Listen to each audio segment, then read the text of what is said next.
യഥാർത്ഥത്തിൽ വളരെ അപകടകരമായ ഒരു മണ്ണിടിച്ചിലാണ് ഉണ്ടായത്. അവിടെ അതിൻ്റെ അടിയിൽ ആരും ഇല്ല എന്നുള്ളതുകൊണ്ടാണ് സത്യം പറഞ്ഞാൽ മറ്റ് അപകടമില്ലാതെ രക്ഷപ്പെട്ടത്. ഇപ്പോൾ വളരെ ശാസ്ത്രീയമായ രീതിയിൽ ഈ മണ്ണിടിക്കൽ തടയുന്നതിനാവശ്യമായ രീതിയിലുള്ള ഫലപ്രദമായ ഇടപെടൽ നടത്തണം.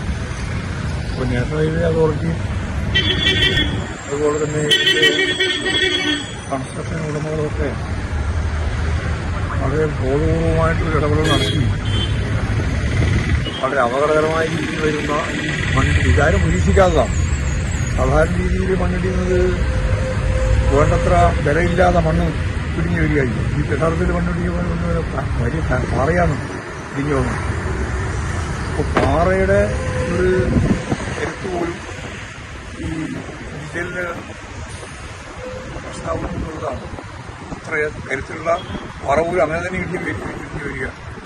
അപ്പോൾ സ്വാഭാവികമായിട്ടത് ഇതിന് മേലെ കൂടിയുള്ള സർവീസ് റോഡുണ്ടല്ലോ, സർവീസ് റോഡ് വരുമ്പോൾ കൈയും കൂടി ശ്രദ്ധിച്ച് കൈകാര്യം ചെയ്ത് പോകണം എന്നുള്ളതാണ്.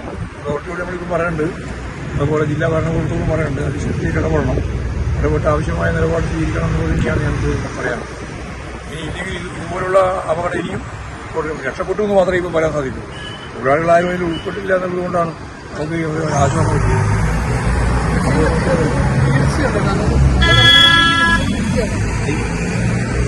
എന്ന് പറഞ്ഞാൽ അതിനെ വളരെ ശാസ്ത്രീയമായി കുത്തി നിർത്തില്ലേ വെക്കുന്നു.